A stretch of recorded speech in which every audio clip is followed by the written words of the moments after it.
Hello, in this video, I will talk about the Chunlan Cup final. I will talk about tsumego here.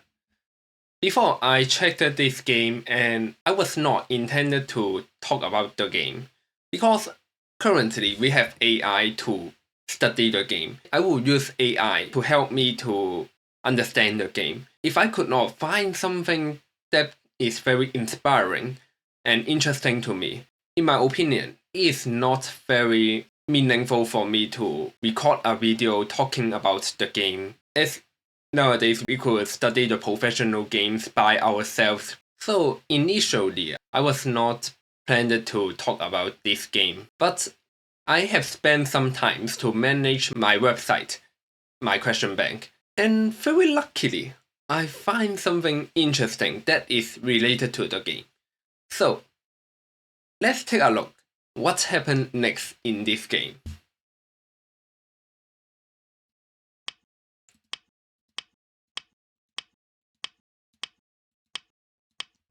Here, after the harness and the snapback, this is a square 4. So there is only one eye here.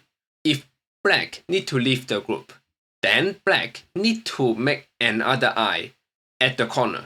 So could black make another eye at the corner? Let's see. White played the peep, a very amazing move. And then White played the attach again. Looks very awesome.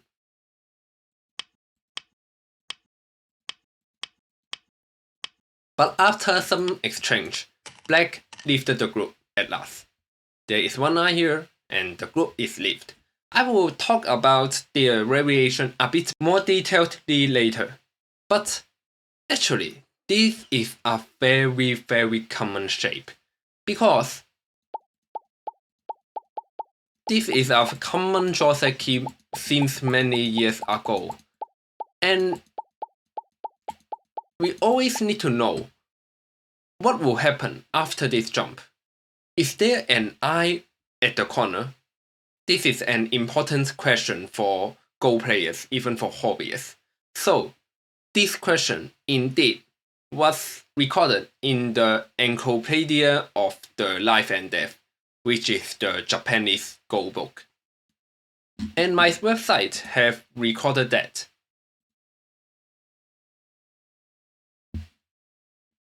This is my website, and this is the Encyclopedia of Life and Death. In the chapter Life and Death in Real Game, there is a chapter of Battle of One Eye. And in the Type 42, this is the Type 42. And we can see by the hint, the correct answer will be here, and then this attach, and then here, and this. This is what happened in the professional game we just saw. So let's talk about this tsumego. First of all, actually this is a free combo question. The first question is this. What is the result if black try to kill the white? There are two ways for black to start the call here.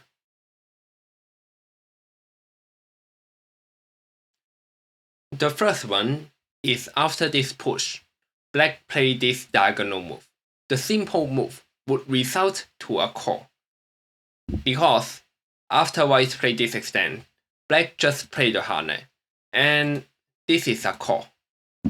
We need to notice that this call is also very heavy for the black, although if black win the call, then white would die, because white only have one eye here, and if white could not make another eye on the corner, then the white group would dead. But if white win the call, then white could capture here, and black lost a lot of territories. So here, there is another way for black to start the call, which is the Type 41. Black could play the 3 and start the call like this. Here, white need to be very careful. At first glance, we like to play this move, in order to capture this black stone. However, white would die if white play this move. After black play the snapback, black play the snapback again. No matter white connect or capture this stone, black could simply play here. And then this is only a fourth eye. The whole white group is dead. So white could only connect, and black play the diagonal move. Then white will capture this f19. At first glance, black could connect. This is only a fourth eye, but black could not connect. If black connects, then white could hit and start the call here. So this is a call at the corner. If black win the call, black could connect R17 and white would not have two eyes. So the correct answer here is actually a call. White could only connect and black play the diagonal move would become a call. If here, type 42, white tried to play this diagonal move in order to capture this black stone and make an eye. Actually, this would lead to a failure, because after black cut, white connect, black have a very brilliant move here. If black play anywhere else, then white could get this point. Here, this would become a real eye. This is not a false eye. For example, if black hit, this is a real eye. If black sacrifice one more stone, this is still a real eye. So, playing at t17 is a tetsuji. After this tetsuji, black could block here. If white try to play this move, then the eye shape is not big enough. This is actually a false eye. Black could simply block, and this is a false eye, because at last, white need to capture these two black stones, and after white capture these two black stones, black could always play the R19 snapback, then this will become a false eye. Similarly, after this and this, if white try to play here, then black could sacrifice one more stone and play the snapback. This is still a false eye. They are all false eye, as white need to capture these two black stones at last, and black could always play the R19. So, white play here, and black could play the Oyotoshi, a beautiful tetsuji, t17, could kill the white. So you can see, this is actually a question recorded in the Encyclopedia of Life and Death. Back to the real game. I could 100% sure that Sangil have read these variations very early. I think black totally read this variation since this move. For black is not thinking about leaving the group, but thinking leave the group in the most efficient way. Here, black could actually simply leave the group by some diagonal move. But Sangil did not choose this move because he don't want white to capture this stone. If black connects, then white could capture the two black stones.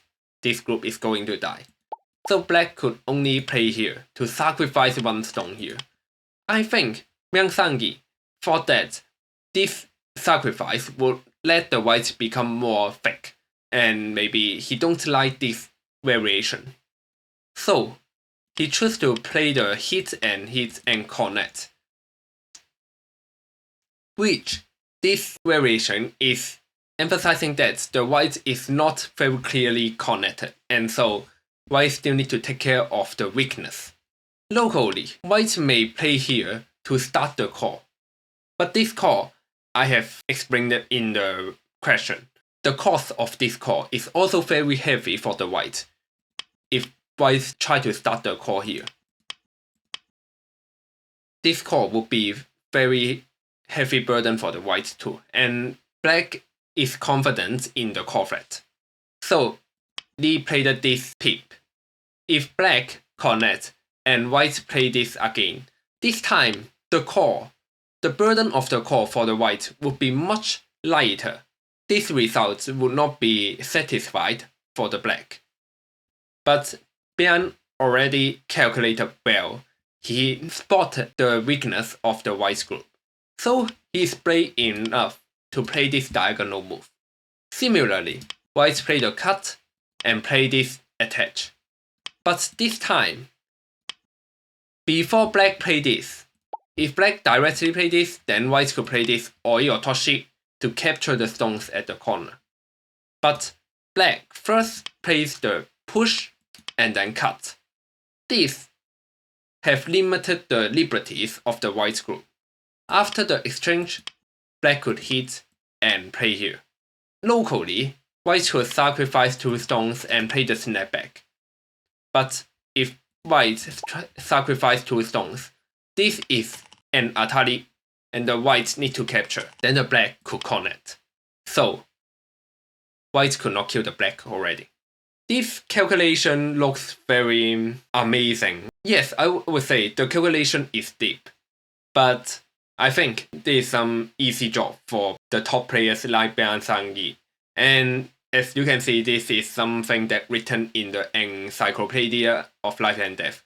I would say this is some common knowledge for this level of players. And although the real game problem is slightly different from the question, the whole idea, the sequence of move, and the key points of the shape is the same. So they could transfer their knowledge of tsumego into the real game very easily.